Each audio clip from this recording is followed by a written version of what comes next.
Hey guys, how you doing? This is Mango etc. I'm here today to bring you the review for the Bubuki Buranki episode number 3. Now for me personally, this episode was all about Hiragi, the supposed leader, just doing the whole little sulking or tripping, whatever you want to call it. But that's what I was just getting from this episode. At the beginning of the episode, when they get to their hideout or base, whatever you want to call it, he's just like in a rush to go up to the Buranki nest, which we find out is called Treasure Island. Like, he doesn't want them to rest, he doesn't want them, to have a meal. He's just really on it and he's just in a rush.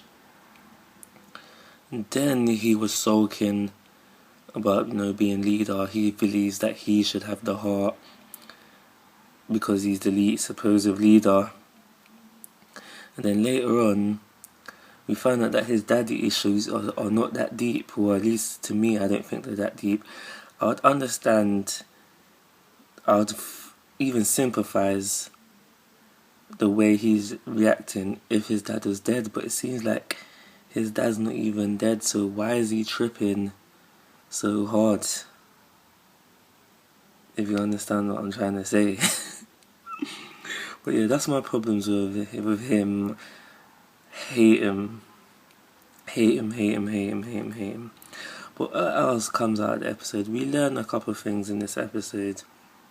So we know one of the first things that we find out within this episode is that Obu is not the only one to come down. There was some other Buranki that came down as well, and it's when these other Buranki came down, because they came down before Obu, that's when Ryoko just hopped into the frame and made it seem like she was the hero, but she actually in fact wasn't the hero. This is when she took over, but she's probably seen as a hero to everybody else.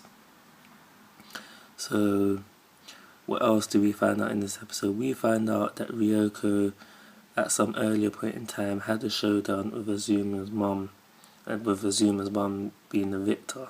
So we also learn some stuff about Bubuki. So we know that Bubuki have been serving under families. For instance, for our 5 heroes of the series, the Bubuki have been serving under that family for years, and they just choose to serve under a family, and they're just as a member dies, it gets inherited by the next one in line, so to say. But we also find out that how they can't die unless their eye is damaged. They can heal, and the only way to die is if they don't have another descendant to be inherited by.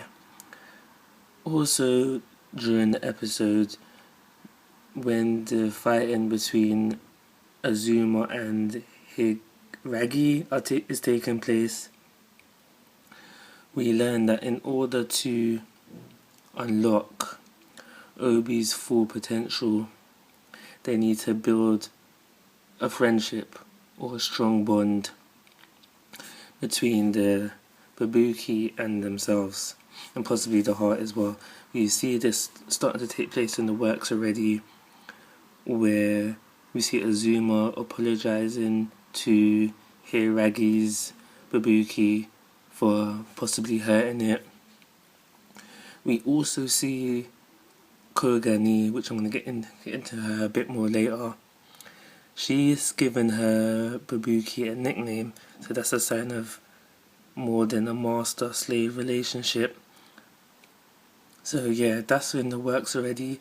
If anything, their weakest link is their supposed leader, because he treats his Bubuki like crap. We have seen him hit it against the wall. We've seen it say it's not alive. In this episode, he called it useless before, just dashing it aside.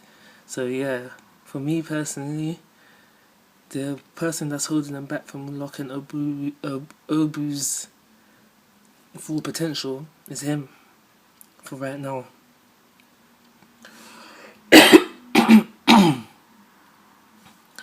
Also in this episode, we see the guy with the top hat, I can't remember his name.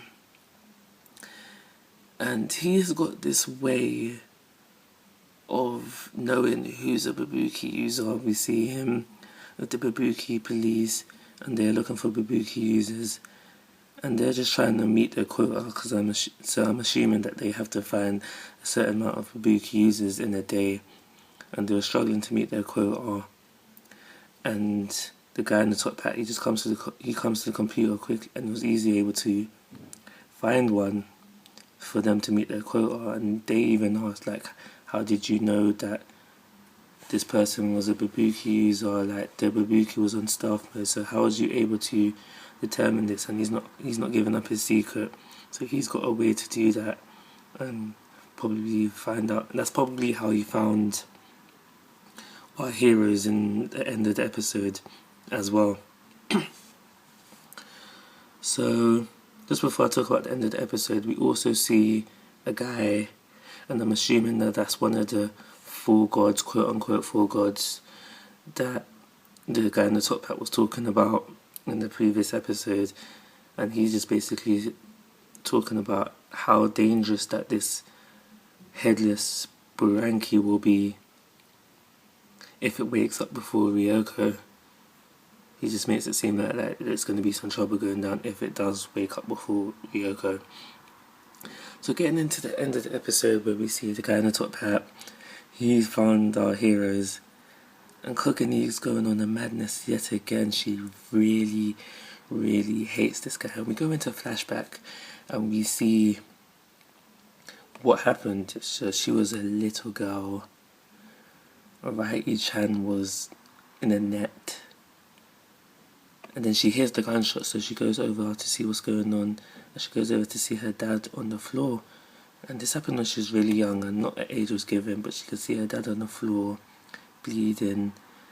And that's when, and she looks up at everybody and she realizes what is going on.